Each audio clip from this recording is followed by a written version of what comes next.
धोने वाली बहू। शादी के पहले से ही विभा को कपड़े धोने का बड़ा शौक था। कभी नल के नीचे तो कभी तालाब के पास। अरे मेरी नीली वाली लुंगी नहीं दिख रही है। विभा की अम्मा, कहाँ रखी है लुंगी? अरे वो तो विभा ने परसों ही धोकर रखी थी आपकी अलमारी में, देखो वहीं होगी। वो ना मैंने आज धो दी, मुझे लगा कि गंदी हो गई होगी। अरे कैसे गंदी हो गई थी? उसे तो मैंने पहना भी नहीं। हे भगवान, इस लड़की के कपड़े धोने की आदत से परेशान हो गया हूँ मैं। जितना तो घर में राशन नहीं आता, उससे कहीं ज्यादा डिटर्जेंट पाउडर का खर्चा है। इसकी शादी करवा दो, शादी जाए अपने घर में ही करे काम, फिर चाहे घर के कपड़े धोने हो या पूरे गांव के। हाँ ठीक बोल रही हूँ, देखता हूँ मैं कोई लड़का। वो दिन भी आ जाता है जब विभा को देखने लड़के वाले आ जाते हैं। लड़की मुझे अच्छी लगी। होने वाली सास कहती है, बेटी अगर कुछ पूछना है तो पूछ लो। वैसे तो हमारी लड़की बहुत ही शर्मीली है, जो बोल दो वो मान लेती है, इसे क्या पूछना होगा। अरे कैसी बात कर रही हो माँ, मुझे इन लोगों के घर रहना है, सवाल तो कई है। हाँ हाँ बेटा, पूछ लो ना, क्या पूछना है। आप लोगों के घर कपड़े कौन धोता है? सास का मुंह बन जाता है। देखो, अगर तुम ये कहना चाहती हो कि तुम्हें कपड़े धोने नहीं आते तो सुन लो, कपड़े मैं ही धोती हूँ, लेकिन तुम्हारे आ जाने के बाद मैं रुमाल तक नहीं धोऊंगी। अरे चुप रहना भाग्यवान, बहू बेचारी घर आई नहीं, उसे डराना शुरू कर दिया। वो क्या है ना बिटिया, अभी तक तो ये कल्लू की माँ ही धोती थी, लेकिन अब तुम्हारे पापा तो दहेज में वॉशिंग मशीन देंगे ही।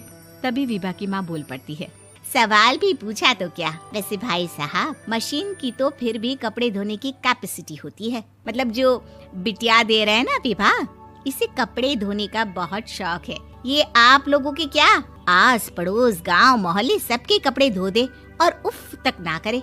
बाहर देखा नहीं आपने कितने कपड़े सूख रहे हैं?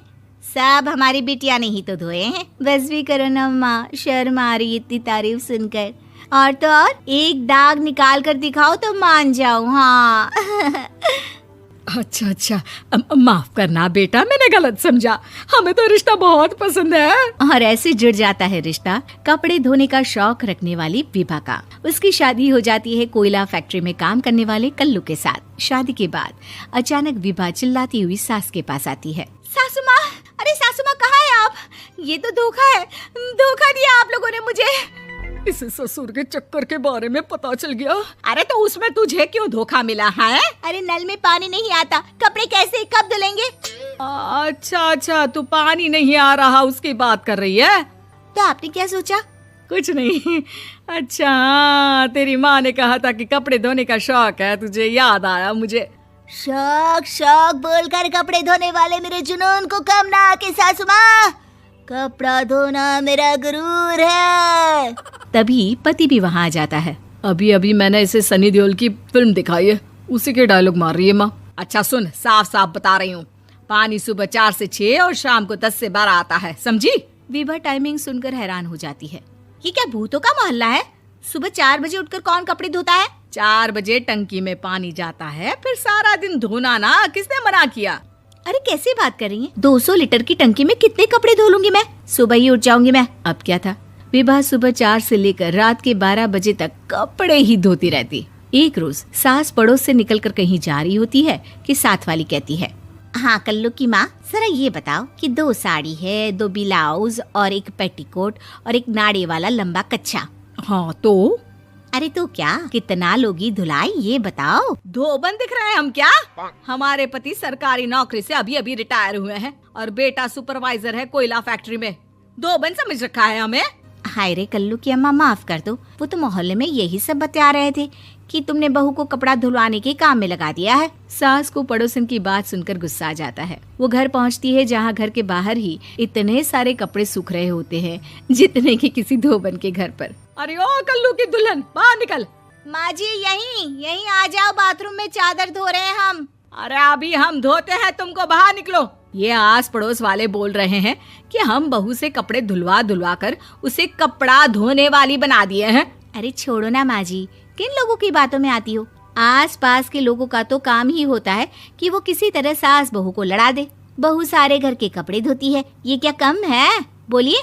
सास को भी लग जाता है कि वो बहू का ये सनकीपन नहीं छुड़वा सकती, इससे अच्छा है कि खुद ही चुप हो जाए। एक रोज सास और बहू मंदिर जाते हैं, जहाँ सास की साड़ी वहाँ खड़ी भीख मांगने वाली से मिलती है। माँ जी क्या बात है, आपकी साड़ी उस भिखारन से कितनी मिल रही है ना? हाँ हाँ देखो तो, दोनों की साड़ी मिल रही है। क्या बात है कल्लू की अम्मा, तुम खुद को तो अफसर की बीवी बताती हो और ऐसी सिंपल सी प्लेन साड़ी पहनकर घूमती हो। सिंपल और प्लेन नहीं है ये साड़ी। तो क्या सोने के धागे से फूल बने हैं? कुछ भी सासू माँ, कुछ भी। हाँ बने थे इस साड़ी में सोने के धागे से फूल। मेरे पति लेकर आए थे मद्रास से स्पेशली मेरे लिए 10,000 की। ताहे भाई साहब इस भिखारन के लिए भी सेम टू सेम साड़ी लेकर आए होंगे 10,000 की। सास उस वक्त तो कुछ नहीं कहती, लेकिन बहू के साथ घर आती है और अलमारी से एल्बम निकाल कर लाती है। ये साड़ी देख रही है, ये वही साड़ी है जिसे मैंने अभी पहना था। इस साड़ी में ये जो चमकदार फूल दिख रहे हैं ना, ये सोने के धागों से काढ़े गए हैं। लेकिन तू लोकल वॉशिंग मशीन ब्रश से घिस घिस कर सारे फूलों को निकाल कर साड़ी प्लेन कर दी। मुझे माफ कर दीजिए सासू माँ। और तो और, जब मैंने तुझे तेरी गलती के लिए कुछ नहीं कहा, लेकिन तूने तो सबके सामने मेरा मजाक ही बना दिया। क्यों? बहू को समझ में आ जाता है कि अब से उसका कपड़े धोना बंद।